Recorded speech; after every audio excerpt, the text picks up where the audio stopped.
아멘. 오늘도 말씀과 기도로 목요일 하루를 시작하는 우리 모든 성도들 가운데 하나님의 놀라운 은혜가 언제나 함께 하시기를 주님의 이름으로 간절히 축원드립니다. 오늘 통독할 말씀은 스가랴 1장에서 8장까지 말씀입니다. 학개와 스가랴는 모두 1차 포로 귀환 자를 그 대상으로 하며 소위 스룹바벨 성전이라 불리는 예루살렘 제2성전 건축과 직접적으로 관련이 있는 선지자들입니다. 즉 학개와 스가랴는 공히 성전 건축을 독려하고 성전 건축에 임하는 선민을 위로하기 위해 기록된 책입니다. 그러나 학개서가 전적으로 성전 건축 당시를 배경으로 기록된 책인 반면 스가랴는 전반부는 성전 건축 당시를, 후반부는 성전 건축 이후를 배경으로 하여 기록된 책입니다. 그렇게 스가랴서는 자연스럽게 크게 두 부분으로 구분됩니다. 이 중 전반부 제1장에서 8장은 앞서 언급한 대로 제2성전 건축 당시를 배경으로 하여 기록된 책으로 제1차 포로 귀환 직후 시작되었다가 주변 민족의 견제와 방해 및 환경적 어려움 등으로 인하여 중단된 채로 16년간이나 방치되었던 성전 건축이 학계의 동료로 재개된 상황에서 대내외적인 큰 어려움 가운데서도 성전 건축을 재개한 선민들을 격려 위로하기 위하여 주신 하나님의 계시를 기록하고 있습니다.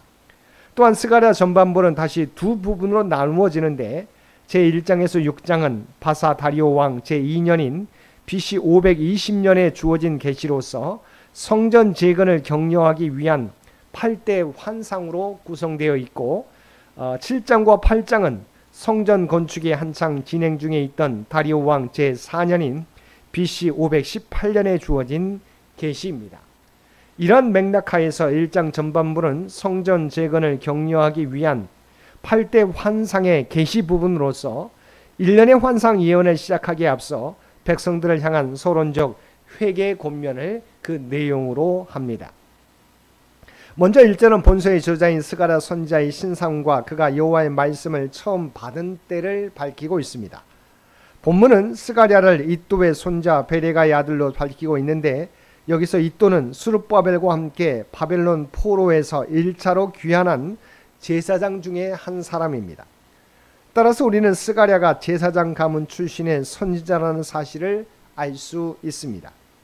그가 성전 재건에 각별한 관심을 갖게 된 것도 그 자신이 제사장 가문 출신인 것과 무관하지 않을 것입니다. 스가랴가 처음 여호와의 말씀을 받은 것은 다리오 왕 제2년 8월로 나타나는데 다리오 왕 제2년은 BC 520년으로서 그의 8월은 학개 선지자의 활동으로 착공하자마자 중단된 채로 16년간이나 방치되었던 제2성전 재건 공사가 다시 재개된 지 약 2개월이 지난 때입니다. 다음 2절에서 6절은 제2성전 건축에 임하던 포로 귀환 세대를 향한 회개의 권면입니다. 즉 과거 여호와의 권면을 저버림으로 말미암아 징계를 받은 열조들과 같이 하지 말고 회개하고 여호와께로 돌아오라는 것입니다. 여기서 하나님께서 제2성전 건축에 임하고 있던 선민을 향하여 그들을 격려하는 계시를 주시기에 앞서서 이처럼 회개 권면을 주신 것은 성전을 재건하는 일보다 선민이 하나님과 바른 관계를 정립하는 일이 더 선행되어야 할 일이었기 때문입니다. 선민에게는 성전을 재건하는 일도 중요한 일이었지만 그보다 하나님과 바른 관계를 정립하는 일이 더 중요한 일이었습니다.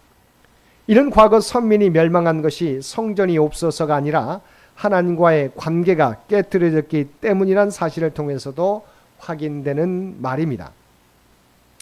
1장 7절에서 6장 8절까지의 말씀은 모두 스가랴가 여호와께 처음 말씀을 받은 때로부터 약 3개월이 지난 다리오 왕 제2년 11월 24일 밤에 연속하여 받은 1년의 8대 환상 예언을 다루고 있습니다.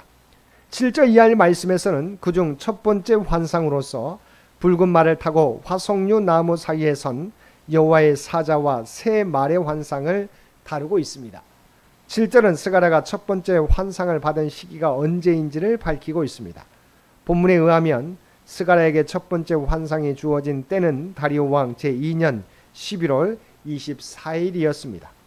이때는 스가랴가 여호와께로부터 처음 계시를 받은 때로부터 약 3개월이 지난 시점이며 학개 선지자가 선민들에게 마지막으로 메시지를 선포한 날, 곧 성전 지대가 놓인 때로부터 만 2개월이 지난 시점이었습니다. 다음 8절에서 17절은 첫 번째 환상의 내용을 밝히고 있습니다.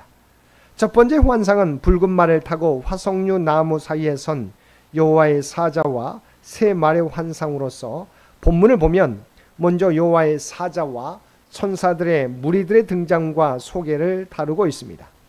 이 환상 속에서 여호와의 사자는 붉은 말을 타고 화석류 나무 사이에 서 있었으며 그 뒤로는 붉은 말과 자줏빛 말과 백마가 있었습니다. 그리고 스가랴의 질문에 따라 그에게 말하는 천사가 그들이 무엇인지 말할 것을 밝히고 있는데, 화석류 나무 사이에 선 여호와의 사자가 세 말들의 정체에 대하여 그들은 여호와께서 땅에 두루 다니라고 보내신 자들이라고 친히 말하였습니다. 여기서 여호와의 사자는 성육신하기 이전에 제2 하나님을 가리키며, 스가랴에게 말하는 천사는 선지자 중에서 종종 나타나는 존재로서 선지자들에게 하나님의 계시를 전달하거나 그 계시의 의미를 해석하여 주는 역할을 하는 천사를 의미합니다. 그리고 여호와의 사자 뒤에 있는 세 말은 하나님께서 세상의 형편을 살피기 위해 파송하신 천사 무리들을 가리킵니다. 이들은 여호와의 사자에게 자신들이 땅을 두루 다녀본 결과 온 땅이 평온하고 조용하였음을 보고하였고, 천사들로부터 보고를 받은 여호와의 사자는 여호와를 향하여 예루살렘과 유다 성읍을 불쌍히 여겨주실 것을 간구하였습니다. 여기서 온 땅은 선민을 대적한 열방을 의미하는 표현으로서 온 땅이 조용하고 평온하였다는 것은 비록 포로 귀환이 이루어지긴 하였지만 여전히 곤고한 상태를 벗어나지 못하고 성전 건축까지 방해를 받던 선민과 달리 선민의 대적들은 평화로운 상태에 있었다는 것을 의미합니다. 여호와의 사자가 천사들의 보고를 받고 선민을 위하여 중보 기도를 한 것은 당시와 같은 불합리한 상황을 역전시켜 주시기를 청원한 것이었습니다. 이런 여호와의 사자의 중보 기도에 대하여 하나님께서는 스가랴에게 말하는 선지자를 통하여 선민을 핍박한 열방을 심판하고 예루살렘 성전과 예루살렘 성을 회복시켜 주실 것임을 약속하시고 있습니다.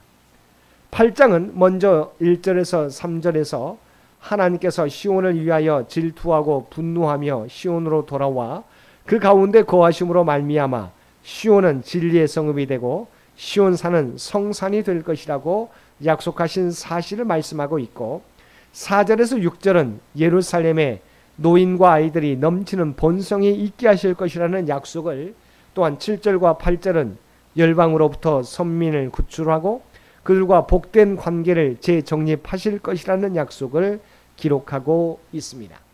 9절에서 13절은 성전 재건을 독려하며 선민들에게 축복과 구원을 재보장하는 약속을 주신 사실을 기록하고 있습니다.